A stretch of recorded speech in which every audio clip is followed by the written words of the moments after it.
देखो बेटा, तो लास्ट टाइम पे अपन ने कूलाम्स लॉ के क्वेश्चंस किए थे, ठीक है ना। एक दो क्वेश्चन कूलाम्स लॉ के और करते हैं अपन और फिर आगे बढ़ते हैं, ठीक है।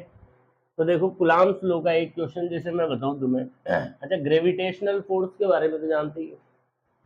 क्या होता है, एक मास है हमारे पास m1, दूसरा मास है m2, और दोनों के बीच का सेपरेशन है r। तो ये दोनों क्या करेंगे, एक दूसरे को ग्रेविटेशनल फोर्स से अट्रैक्ट करेंगे, ठीक है।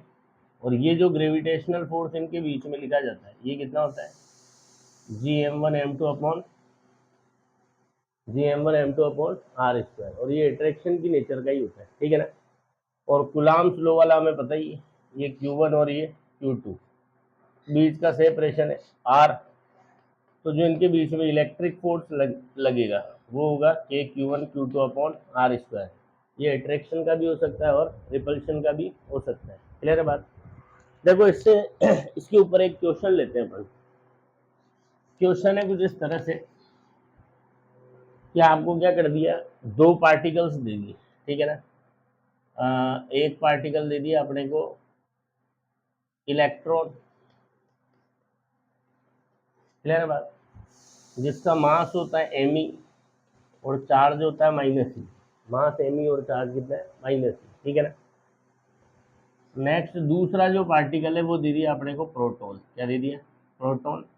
इसका मास अपन ले लेते हैं mp और इसका चार्ज होता है +e। चार्ज क्या होता है, +e। अब होगा क्या क्योंकि देखो, पहले ग्रेविटेशनल फोर्स की बात करें तो ग्रेविटेशनल फोर्स तो सिर्फ का होता है, अट्रैक्शन का। तो ये दोनों एक दूसरे को क्या करेंगे, ग्रेविटेशनल फोर्स से एक दूसरे को अट्रैक्ट करेंगे। मान लो वो Fg है, क्या है वो, और इस पे चार्ज माइनस है और इस पे चार्ज क्या है, प्लस।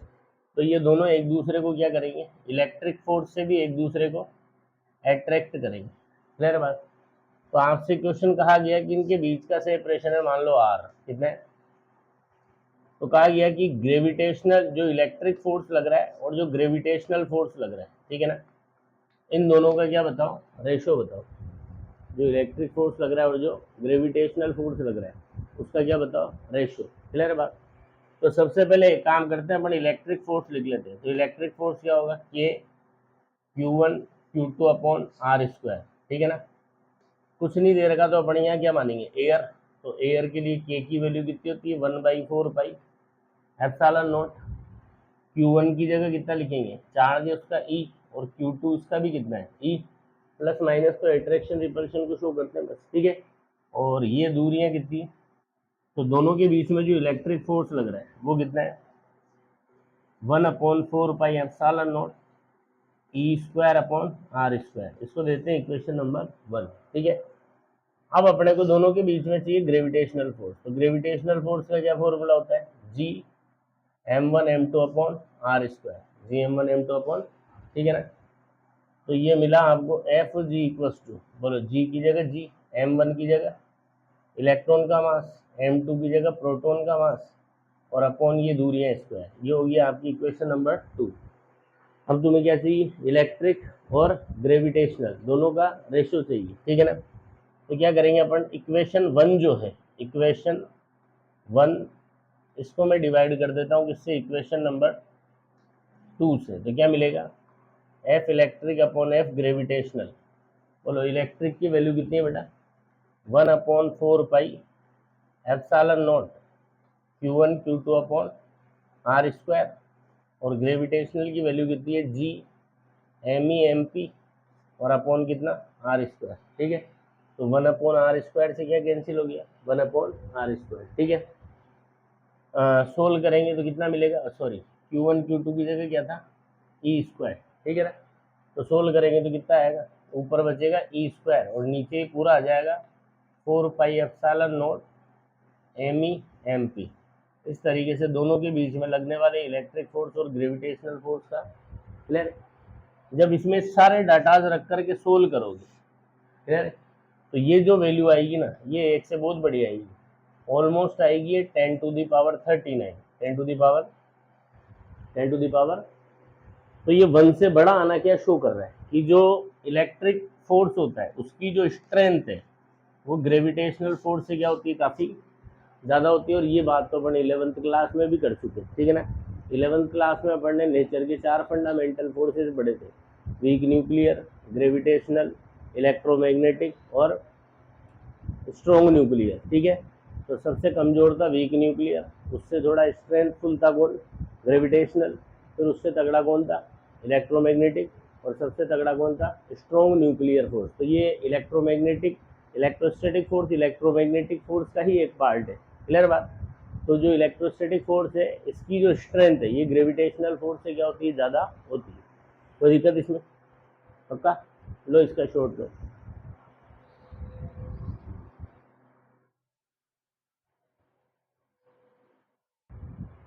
देखो अब इसी के ऊपर एक क्वेश्चन और करते हैं अपन। क्वेश्चन है कुछ इस तरीके से, अच्छा क्वेश्चन है कि आपको दो पार्टिकल्स दे रखे, ठीक है ना, दोनों के मास है m और दोनों के ऊपर चार्ज है q। ये एक पार्टिकल मास m चार्ज q, ये दूसरा पार्टिकल इसका भी मास m और चार्ज q। क्लियर है क्या बात? ठीक है, इसको पार्टिकल 1 बोल देते हैं और इसको पार्टिकल 2 बोल देते हैं। ठीक है ना। अगर मास दे दिया तो ध्यान रखना, मास अगर दे दिया इसका मतलब आपको ग्रेविटेशनल फोर्स को भी रोल में लाना है। पिक्चर के अंदर किसको भी लेकर के आना है, ग्रेविटेशनल फोर्स को भी लाना है, अगर वो मास दे देता है तो। ठीक है, अगर मास नहीं देता है तो फिर ग्रेविटेशनल फोर्स को पिक्चर में लाने की कोई ज़रूरत नहीं है। जैसे इससे पहले के जो अपन ने 10-11 क्वेश्चंस किए थे, ठीक है ना, उनमें भी मास तो होगा पार्टिकल्स के पास, पर अपन ने क्या नहीं किया था, ग्रेविटेशनल फोर्स को कंसिडर नहीं किया था। ठीक है ना, क्यों? क्योंकि उसने मास दिया नहीं था। क्लियर है। और दूसरी चीज़ आप ये भी बोल सकते हैं क्योंकि जो इलेक्ट्रिक फोर्स है वो ग्रेविटेशनल फोर्स से बहुत ज़्यादा ताकतवर होता है। अरे क्लियर है, इसलिए ग्रेविटेशनल फोर्स का ज़्यादा इफेक्ट नहीं पड़ता। और ये ध्यान रखना, न्यूमेरिकल प्रॉब्लम्स में अगर मास नहीं देता है तो ग्रेविटेशनल फोर्स के बारे में नहीं सोचना है, और अगर मास दे देता है तो फिर आपको ग्रेविटेशनल फोर्स के बारे में भी सोचना पड़ेगा। क्लियर है, उसको भी पिक्चर में लाना पड़ेगा। तो अब यहाँ पे क्या कहा गया सुनना, आपको बोला गया कि F net on 1 and 2 is 0। 1 और 2 पे जो नेट फोर्स लग रहा है वो 0 है। 1 और 2 पे जो क्या लग रहा है, नेट फोर्स लग रहा है वो 0 है। ठीक है ना। आपको बोला देन फाइंड आउट, क्या फाइंड करने को बोला, Q बाई एम। क्या होता है Q by m? Q by m क्या होता है, स्पेसिफिक चार्ज। वेरी गुड, क्या होता है, स्पेसिफिक चार्ज। क्लियर है बात। तो आपको बोला गया कि क्या करो, स्पेसिफिक चार्ज जो है वो हमें कैलकुलेट करके दो। ठीक है, तो देखना यहाँ पे क्या होगा सबसे पहली चीज तो ग्रेविटेशनल फोर्स की वजह से दोनों क्या करेंगे, एक दूसरे को अट्रैक्ट करेंगे। ठीक है ना, तो 1 को 2 अट्रैक्ट करेगा इस तरफ और 2 को 1 अट्रैक्ट करेगा इस तरफ। कोई दिक्कत? ठीक है, और चार्ज कुछ नहीं दिया तो हम प्लस प्लस मानेंगे, तो दोनों एक दूसरे को इलेक्ट्रिक फोर्स से क्या करेंगे, रिपेल करेंगे। दोनों एक दूसरे को इलेक्ट्रिक फोर्स से क्या करेंगे, रिपेल। अरे क्लियर है क्या बात? अब किसी भी एक पार्टिकल को पकड़ लो, ठीक है, वो बोल रहा है नेट फोर्स 0 है। तो जैसे अगर मैं इस पार्टिकल को पकड़ लूँ तो इसमें नेट फोर्स 0 कब होगा, दो फोर्स है, इसका नेट 0 कब होता है, when both are equal in magnitude and opposite in direction. तो ध्यान से देखो, दोनों अपोजिट डायरेक्शन में, तो नेट फोर्स 0 होने के लिए क्या होना पड़ेगा, क्या होना पड़ेगा, मैग्नीट्यूड में भी बराबर होना पड़ेगा, मैग्नीट्यूड में भी क्या होना पड़ेगा, बराबर। ठीक है ना। तो अपन लिखेंगे for F net equals to 0, क्या होना पड़ेगा कि जो इलेक्ट्रिक फोर्स है उसका मैग्नीट्यूड और ग्रेविटेशनल फोर्स का मैग्नीट्यूड, ये दोनों क्या होने चाहिए, बराबर होने चाहिए। क्लियर है। तो इलेक्ट्रिक फोर्स लिखते हैं, इलेक्ट्रिक फोर्स का क्या फॉर्मूला होता है, K Q1 Q2 upon r square, और ग्रेविटेशनल का क्या होता है, G m1 m2 upon r square. Clear है। अब वैल्यू डालो, कुछ नहीं दिया तो एयर मान लो, एयर हो गया तो क्या हो गया, के की जगह रखेंगे 1/4 Q1 Q2 दोनों Q है, तो Q इंटू Q क्या हो जाएगा, Q square upon r square. ठीक है ना। G की जगह G, m1 m2 दोनों बराबर है m, तो m square upon r square cancel. हमें चाहिए Q बाई एम, तो ये रहा Q और ये रहा m, m को इधर ले लेता हूँ और ये इसको इस तरफ ले जाता हूँ। ठीक है ना। तो कितना मिलेगा यहाँ से, Q square by M square equals to आ जाएगा 4 pi epsilon naught G, 4 pi epsilon naught G. ठीक है ना। तो अगर मैं निकालूँ Q बाई एम, तो Q बाई एम कितना आ जाएगा बेटा, √4 pi epsilon naught G. Clear है। चाहो तो इसमें एप्सिलॉन नॉट और जी की वैल्यू रख करके इसको आगे भी सोल्व किया जा सकता है। ठीक है। लो इसका शॉर्ट लो।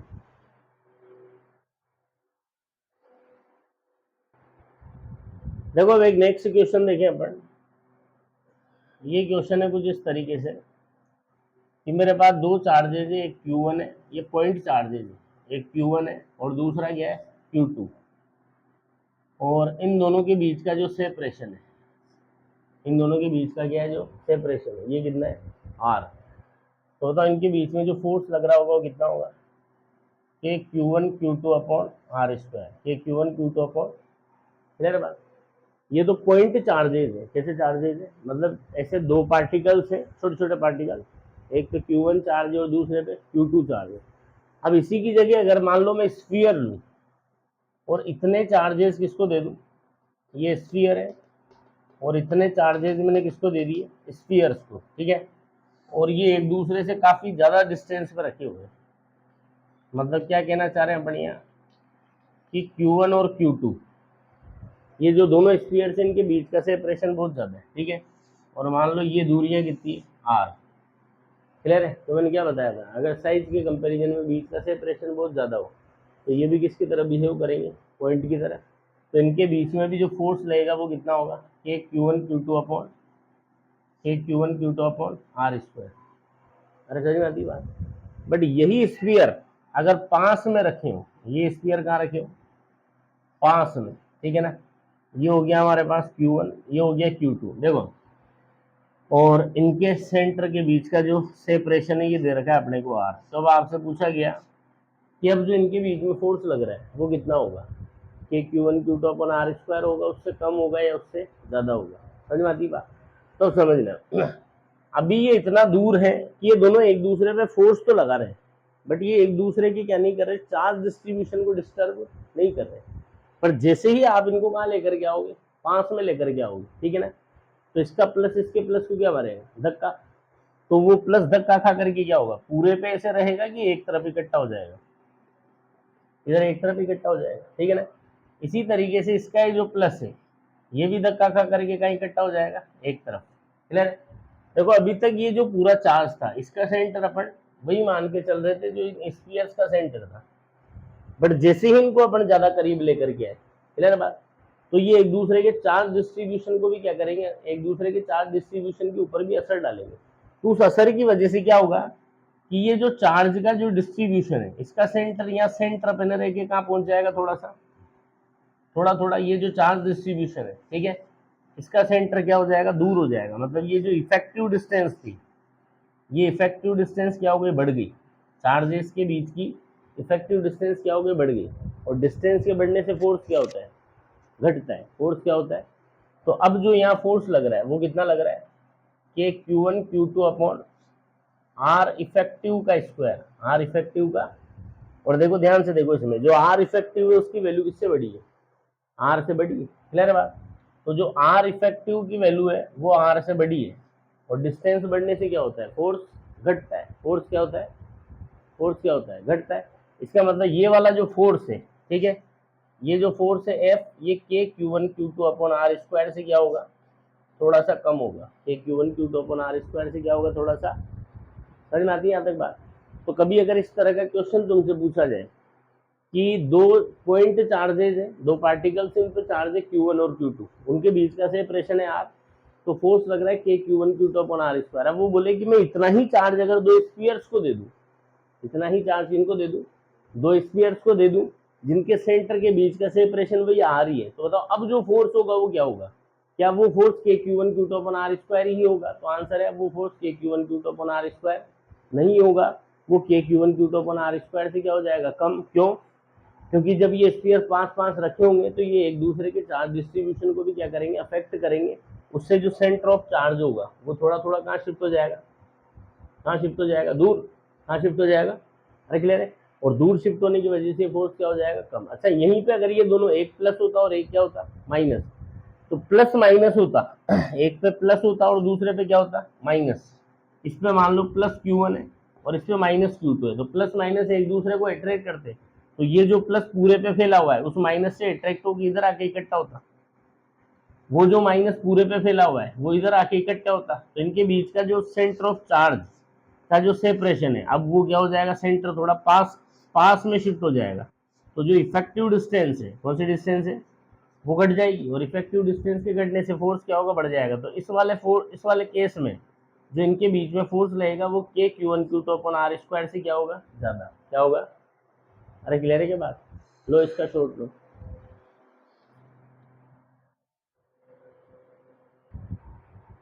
तो देखो न्यूमेरिकल अभी और भी करेंगे अपन, ठीक है ना, पर उससे पहले कुछ बातें और कर लेते हैं अपन, बात कर लेते हैं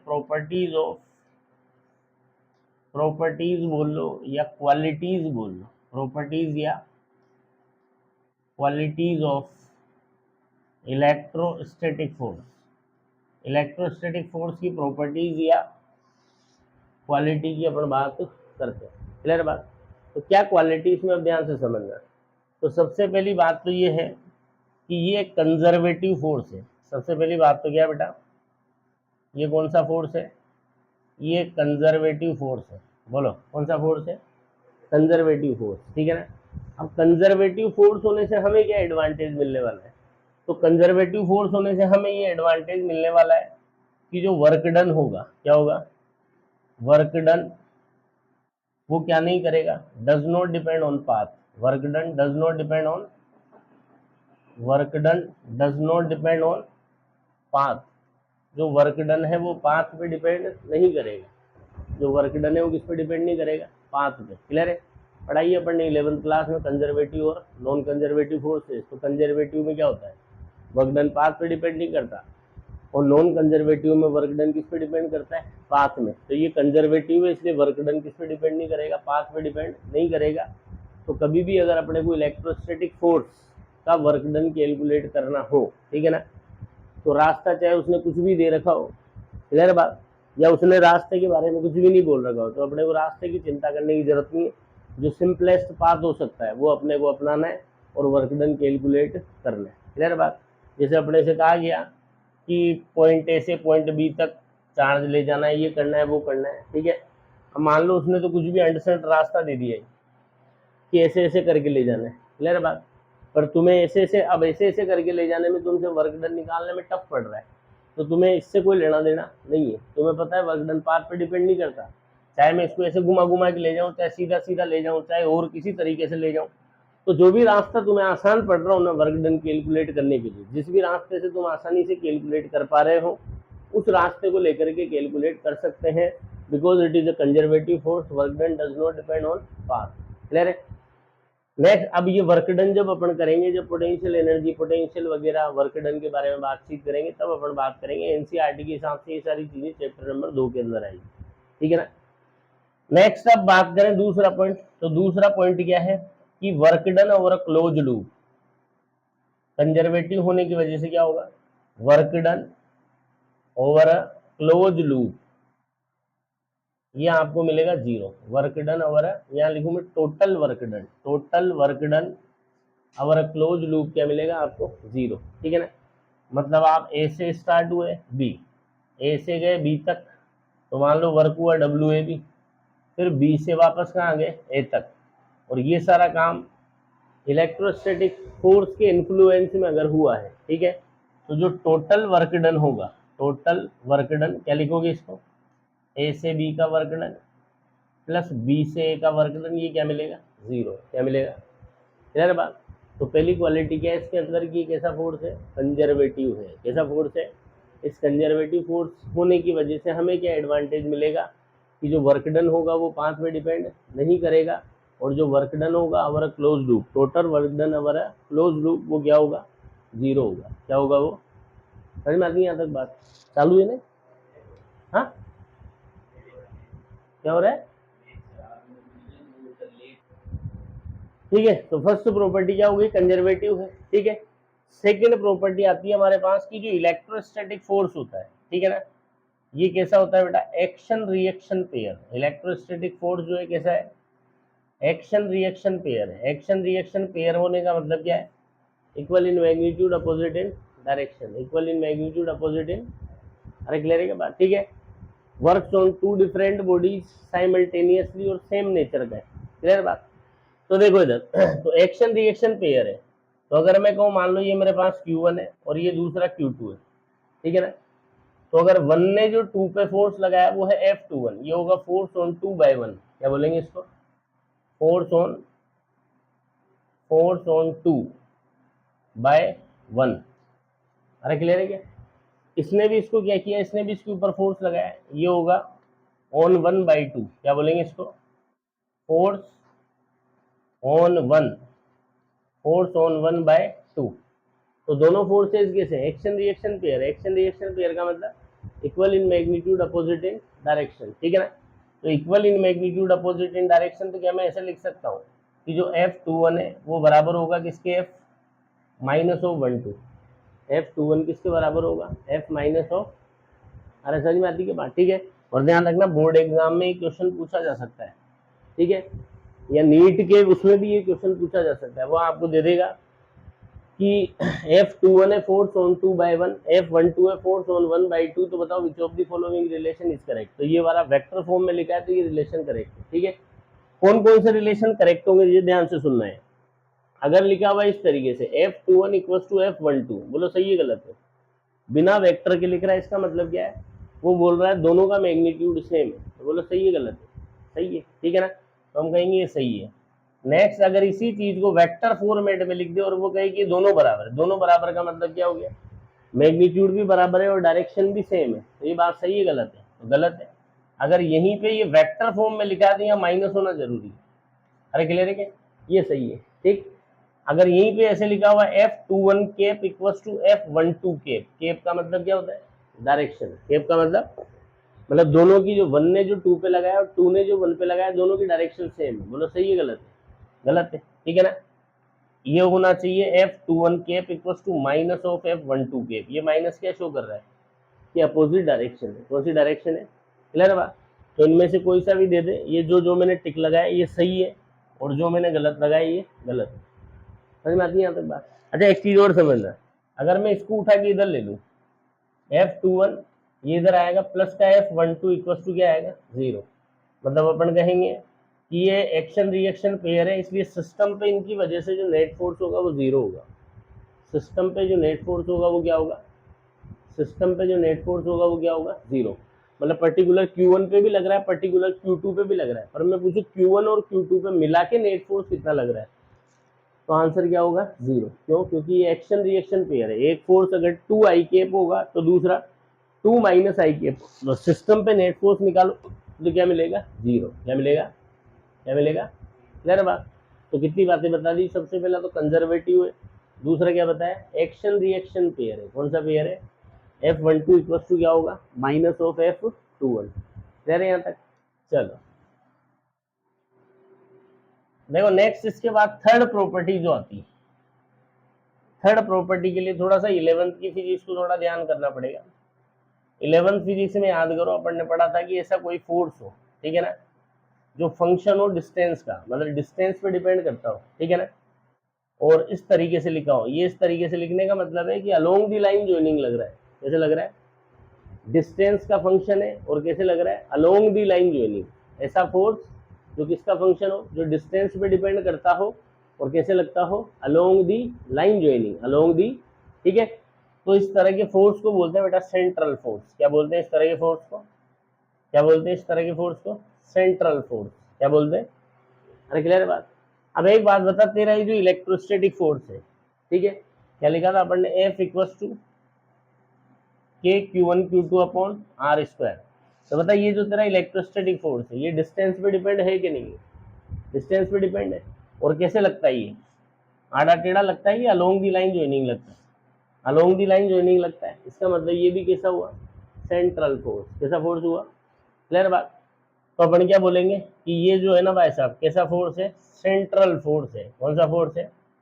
अच्छा सेंट्रल फोर्स होने से एडवांटेज क्या मिलेगा, तो सेंट्रल फोर्स होने से एडवांटेज ये मिलेगा, एक तो एक्शन रिएक्शन पेयर है, कौन सा पेयर है, एक्शन रिएक्शन पेयर है, इसलिए इसका जो रिजल्टेंट आएगा पूरे सिस्टम पे जो नेट आएगा वो क्या मिलेगा 0, क्या मिलेगा, क्लियर बात। दूसरी चीज अलोंग दी लाइन ज्वाइनिंग लग रहा है, इसलिए इसका जो टॉर्क होगा, इसकी वजह से अगर अपन सिस्टम पे नेट टॉर्क निकालेंगे तो नेट टॉर्क क्या होगा 0, नेट टॉर्क क्या होगा 0। और याद करो अपन ने पढ़ा था जैसे लीनियर मोमेंटम कंजर्वेशन क्या कहता है कि अगर नेट फोर्स जीरो है तो लीनियर मोमेंटम कंजर्व रहता है, और एंगुलर मोमेंटम कंजर्वेशन क्या कहता था कि अगर नेट टॉर्क जीरो है तो एंगुलर मोमेंटम कंजर्व रहेगा, ठीक है ना। तो क्योंकि नेट टॉर्क जो है वो जीरो है, इसलिए सिस्टम का जो एंगुलर मोमेंटम है, सिस्टम का कौन सा मोमेंटम, जो एंगुलर मोमेंटम है वो क्या रहेगा, एंगुलर मोमेंटम जो है वो कांस्टेंट बना रहेगा, वो कंजर्व्ड रहेगा। अरे समझ में आती क्या बात, एंगुलर मोमेंटम क्या रहेगा, कंजर्व्ड रहेगा, क्लियर है। जैसे 11th में अपन ने ग्रेविटेशनल फोर्स पढ़ा था, तो ग्रेविटेशनल फोर्स भी एक सेंट्रल फोर्स है, कौन सा फोर्स है, क्लियर बात। और याद करो वहां पे भी क्या देखने को मिलता है, एंगुलर मोमेंटम का उस फोर्स के इन्फ्लुएंस में एंगुलर मोमेंटम सिस्टम का क्या रहता है, कंजर्व्ड रहता है।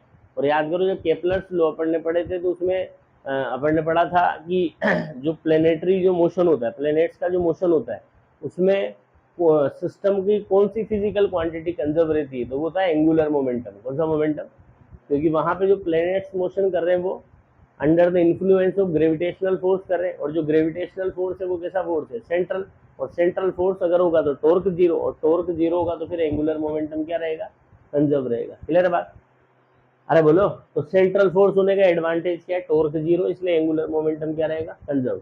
मैं इसकी क्वेश्चन कराऊंगा जब कूलम्ब्स लॉ का कोलैबोरेशन करूंगा मैं मैकेनिक्स के साथ, काय के साथ, तो वहां पे इसकी कुछ क्वेश्चंस करेंगे आगे अपन, क्लियर है बात। नेक्स्ट सुनो, अगली फोर्थ प्रॉपर्टी क्या है इसकी, इसको भी ध्यान से सुनना। तो फोर्थ प्रॉपर्टी क्या है, सुनिएगा। फोर्थ प्रॉपर्टी है कि जैसे मान लो मेरे पास दो चार्जेज है, एक है Q1 और दूसरा है Q2, ठीक है। या पहले मैं इसको ऐसे समझाऊं, समझना। मान लो एक लड़का था, कौन था एक, और एक कौन थी, लड़की, ठीक है ना। दोनों की हो गई शादी, दोनों की क्या हो गई, क्लियर बात।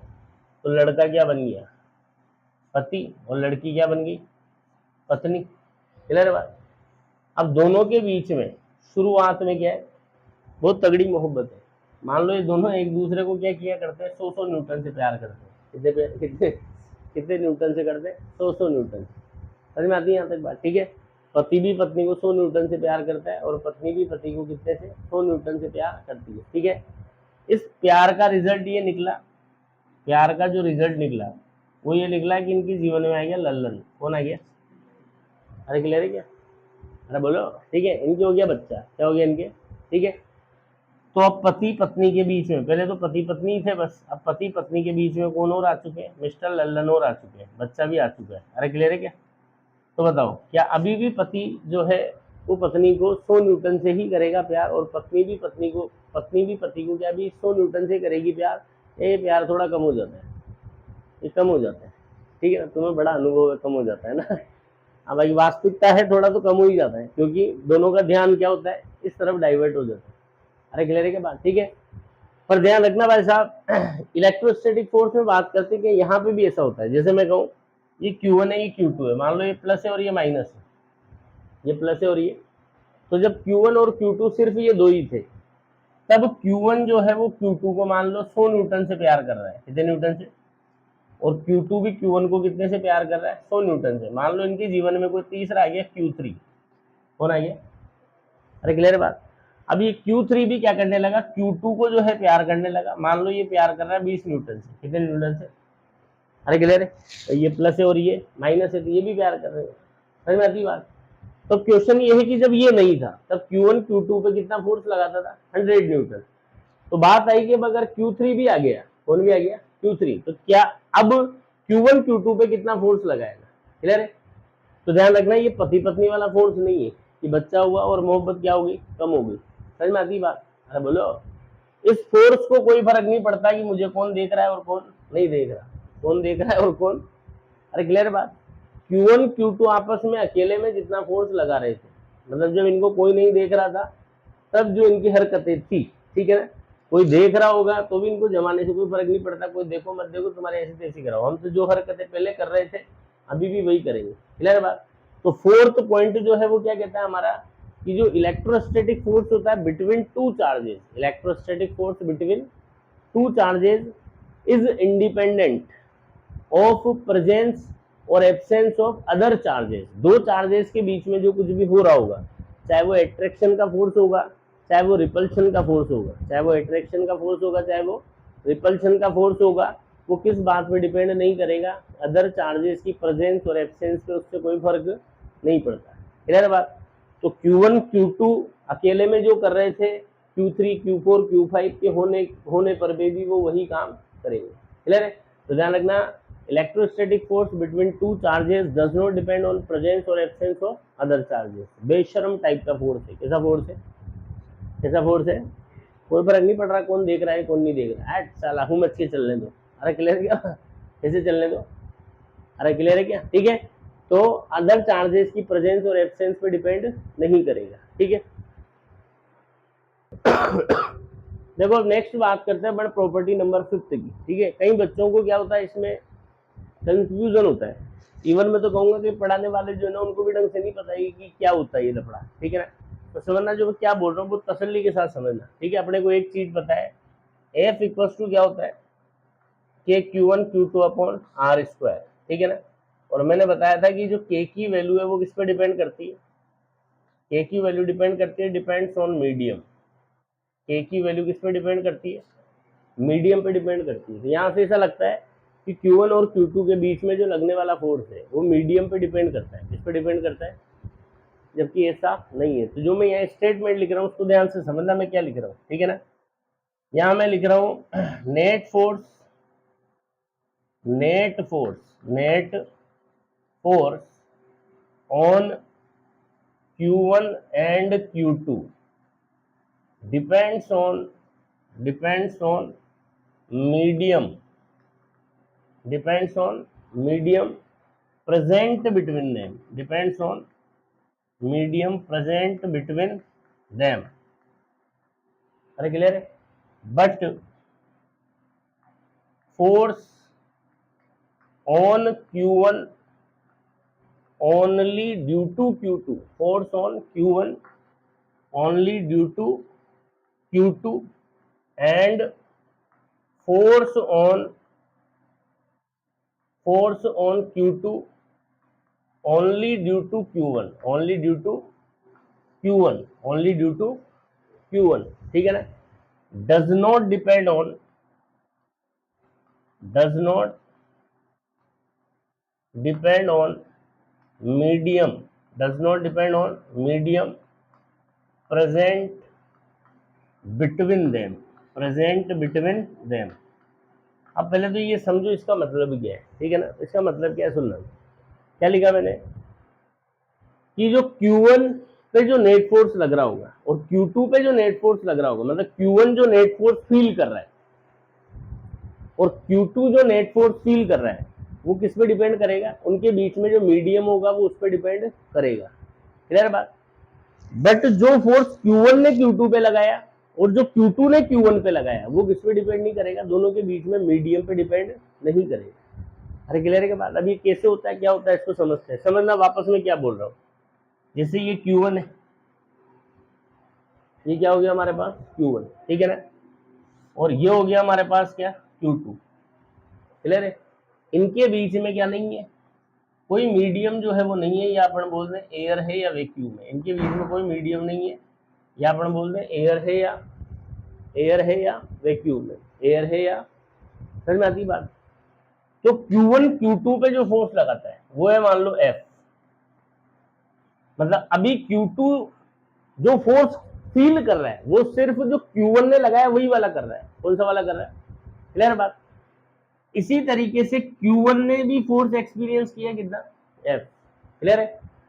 तो अभी Q1 पे नेट फोर्स कितना है, अगर जैसे मान लो यहां से Q1 का मैं फ्री बॉडी डायग्राम बनाऊं तो Q1 पे अभी कितना फोर्स लग रहा है, F। तो Q1 पे नेट फोर्स कितना है, F। Q2 पे भी नेट फोर्स कितना है, F। और ये जो फोर्स लगा, ये वाला जो फोर्स है ये है 1 पर जो 2 ने लगाया, ये फोर्स है जो 2 पर किसने लगाया, 1 ने। क्लियर बात। अब अगर इनके बीच में मैं मीडियम को रख दूं, ध्यान से सुनना बात को। ठीक है ना। ये Q1 है और ये Q2 है, ये Q1 है और ये Q2 है, और इन दोनों के बीच में मैंने क्या कर दिया, कोई मसाला डाल दिया। दोनों के बीच में क्या कर दिया, कोई, अरे क्लियर है क्या बात।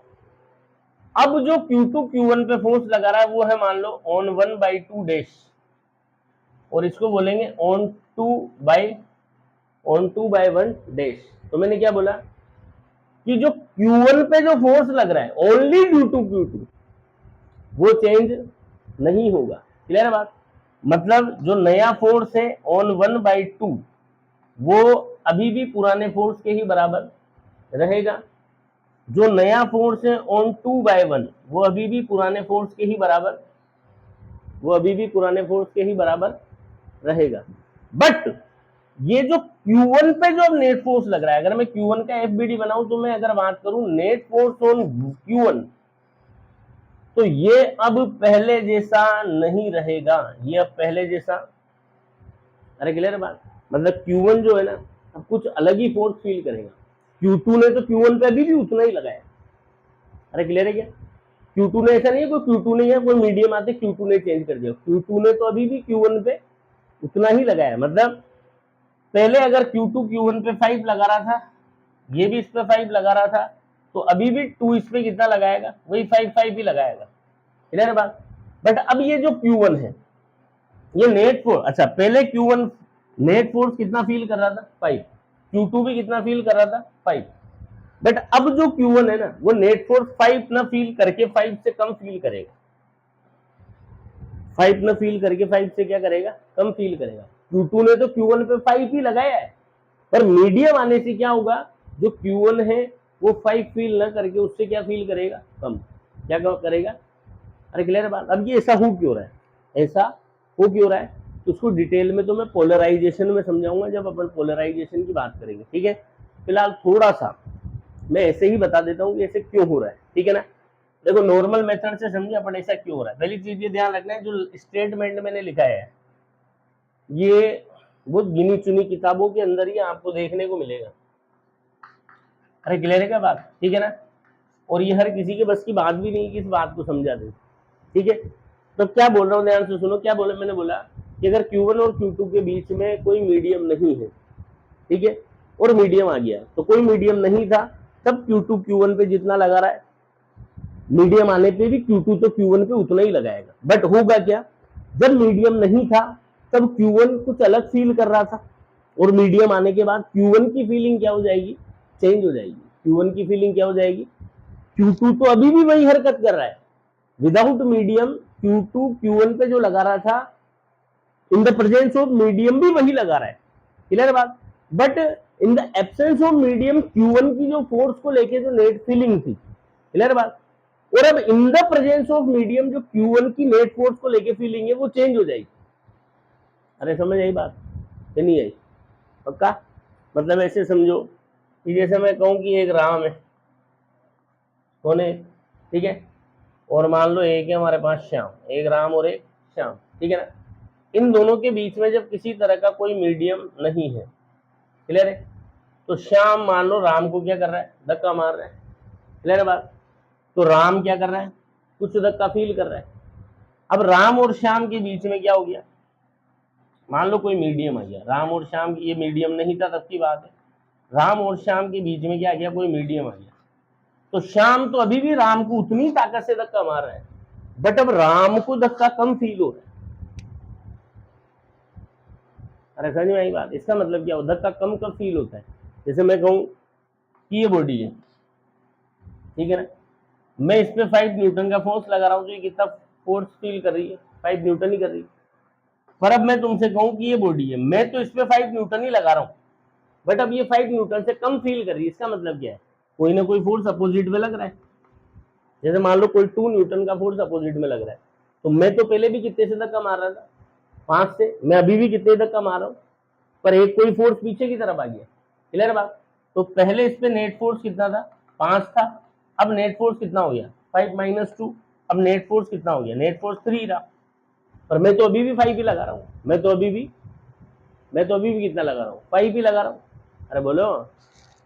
तो इस बात को विशेष तौर पे ध्यान रखना, कभी भी इसको ऐसे मत रखना कि जो electrostatic force between Q1 and Q2 depends on medium between them. गलत है ये बात। ठीक है, सही बात क्या है कि net force on Q1 and Q2, net force on Q1 and net force on Q2 depends on medium between them, but force on Q1 only due to Q2 and force on Q2 only due to Q1 does not depend on medium। उसको medium से कोई लेना देना नहीं है।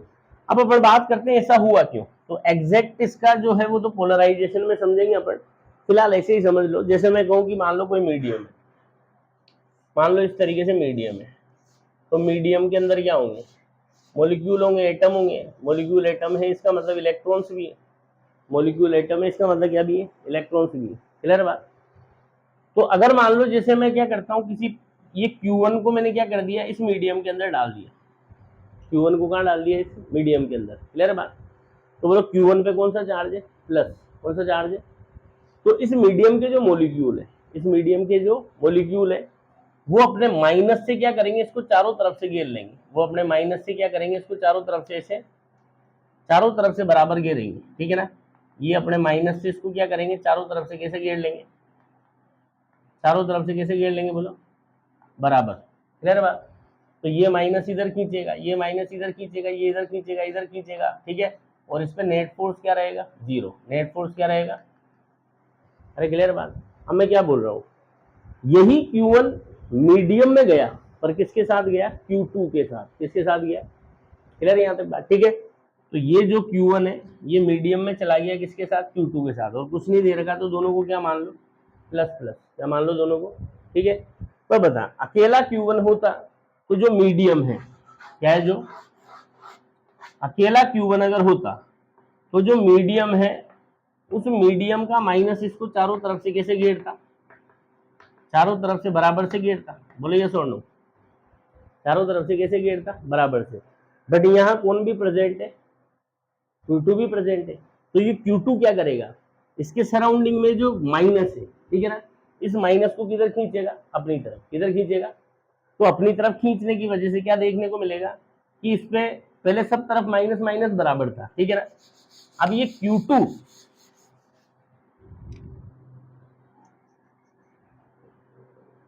ये हो गया हमारे पास प्लस का Q1, और यहाँ साथ में कौन बैठा है इसके, प्लस का Q2। क्लियर है।